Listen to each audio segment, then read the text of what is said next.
Assalamualaikum warahmatullahi wabarakatuh. Saya di sini ingin menjelaskan materi yang berkaitan dengan siklus Krebs.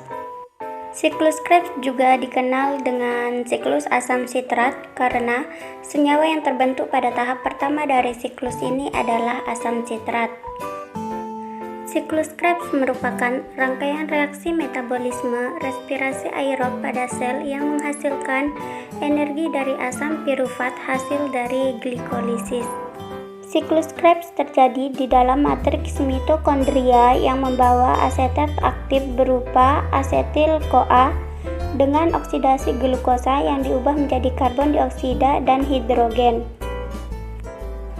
Terkait dengan segi metabolisme biokimia, siklus Krebs berasal dari karbohidrat yang keluar membentuk lemak, sedangkan bahan yang masuk untuk siklus ini berasal dari asam amino yang keluar membentuk karbohidrat.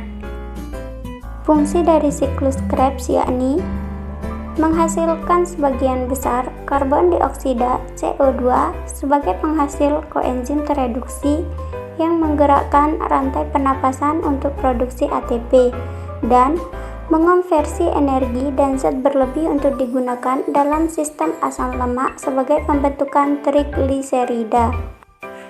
Siklus Krebs ditemukan pada tahun 1937 oleh seorang ahli biokimia dan dokter dari Jerman. Siklus Krebs sendiri diambil dari nama sang penemu yaitu Hans Adolf Krebs sebagai bentuk penghargaan. Bagaimanakah proses tahapannya? Mari kita bahas bersama-sama. Siklus Krebs mempunyai 8 tahapan utama yaitu sitrat, isositrat, alfa-ketoglutarat, suksinil, suksinat, fumarat, malat, dan oksaloasetat yang bisa juga disingkat dengan si-iso-alfa-susu-fumao. Oke, langsung saja kita bahas satu persatu. Tahapan yang pertama yaitu asetil koenzim A atau asetil-CoA yang memiliki 2 atom karbon berikatan dengan oksaloasetat yang memiliki 4 atom karbon, yang kemudian membentuk ikatan senyawa berkarbon 6 yang disebut dengan sitrat. Pada saat pembentukan sitrat, koenzim A akan dilepaskan. Pada tahapan ini, enzim yang berperan adalah sitrat sintase. Selanjutnya, sitrat akan diubah menjadi isositrat yang memiliki 6 karbon karena reaksi yang terjadi pada tahap ini hanya isomerase.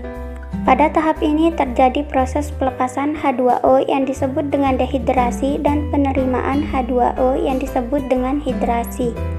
Pada tahap ini, enzim yang berperan adalah enzim akonitase. Tahap selanjutnya, isositrat dengan 6 atom karbon akan diubah menjadi alfa-ketoglutarat yang memiliki 5 atom karbon. Pada tahap ini terjadi pelepasan elektron di mana elektron yang dilepaskan ini akan diterima oleh NAD+ sehingga membentuk NADH. Pada tahap ini pula terjadi proses pengurangan satu atom karbon yang nantinya akan membentuk CO2. Enzim yang berperan pada tahap ini adalah isositrat dehidrogenase. Selanjutnya, alfa-ketoglutarat akan diubah menjadi suksinil koenzim A yang memiliki 4 atom karbon. Pada tahap ini terjadi pengurangan satu atom karbon dan pelepasan elektron sehingga akan membentuk CO2 dan NADH. Selain itu, terjadi penambahan koenzim A yang masuk pada reaksi ini, sehingga akan terbentuk ikatan suksinil koenzim A. Enzim yang berperan dalam tahapan ini adalah enzim alfa-ketoglutarat dehidrogenase. Tahap selanjutnya yaitu suksinil koenzim A yang memiliki 4 atom karbon akan diubah menjadi suksinat yang masih memiliki 4 atom karbon.